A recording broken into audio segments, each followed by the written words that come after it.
Olá, super estudante. Sou Marta Vergini, teacher coach do Eu Estudo Certo. E no embalo aqui de gravar algumas dicas de algumas perguntas que normalmente meus alunos fazem para mim, então vou te contar mais uma. Normalmente me perguntam: poxa, Marta, você ensina a estudar, né? A otimizar o estudo, a aproveitar muito mais a sessão de estudo. Você faz tudo isso que você fala? Você usa tudo isso que você conta pra gente, ensina pra gente, enfim, nos treinamentos que eu divido no blog, que eu divido nos vídeos, enfim. Me perguntam se eu faço. Cara, eu faço. E assim, você faz sempre? Não, nem sempre. Às vezes não dá. Então, assim, eu tento, e a minha função como coach de estudos é pesquisar o maior número de técnicas, de estratégias de ciência para ajudar o meu aluno, para ajudar você que me acompanha por aqui, pelo canal do YouTube, pelo blog, pelo nosso aplicativo agora, não importa por onde, mas se você me acompanha, você sabe que vira e mexe eu gravo uma dica emocional, uma dica de estudo. E aí a minha função é pesquisar sempre muito, testar na minha vida e trazer para você a minha experiência. Então, a gente fala, eu defendo pra caramba o mapa mental. Caramba, eu gosto do mapa mental, eu acho que ele funciona, eu uso ele, mas toda sessão de estudo eu uso? Às vezes não dá tempo.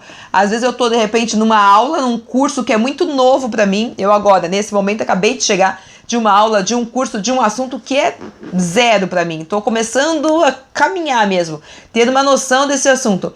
Não é fácil para mim, lá na aula, enquanto o professor fala, eu vou desenhar um mapa mental. Então, eu anoto, eu faço de verdade gráficos, elenco dados, anoto na apostila, que esse curso é apostilado, enfim, uso outras estratégias. E aí, quando eu vou fazer o meu estudo posterior a essa aula que eu aprendi, o que eu faço? Aí sim eu vou buscar informações, aprender a processar essa informação nova e de fato fazer o meu mapa mental. Então talvez eu alterne a estratégia. E o ideal que eu defendo eu não consegui fazer hoje, por exemplo, que eu sempre gosto de ir para a aula com a matéria já estudada, fazer o que a gente chama de aula invertida, usar a sala de aula para tirar dúvida com o professor. Então eu sei qual é o assunto, eu antes da aula estudo, me preparo, vou para a aula apenas para uma revisão e tirar dúvida com o professor.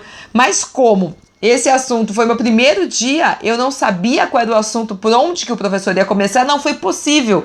E de verdade também não daria nem tempo. Realmente essa minha última semana foi bem confusa, bem corrida, e para essa aula em especial, que eu estou começando esse curso novo, eu não tive tempo de me preparar. Mas agora eu já sei, já conversei com o professor, já tenho a apostila, já sei quais são os temas próximos. Então eu já irei para a aula com esse material estudado. E aí na aula eu tiro dúvida, eu reforço esse aprendizado, né? E aí eu posso ir para o mapa mental, e aí eu posso para o meu esquema, aí eu posso fazer meus cartões, e aí eu uso as estratégias. Então, eu vou ser muito sincera com você, com o meu estudante, eu uso tudo o máximo que eu posso, e nos momentos que são viáveis. Então, não quer dizer por isso que não vale a técnica ou que eu não tenha que pesquisar outras e usar. Eu acho que quanto mais ferramenta a gente tem, a gente consegue usar e escolher a ferramenta certa para o tipo de problema que a gente tem para definir naquela hora. Então, essa é uma pergunta que sempre me fazem e eu espero ter respondido. Tá bom? Obrigada pela companhia. Te espero amanhã no próximo post. Super beijo e bons estudos.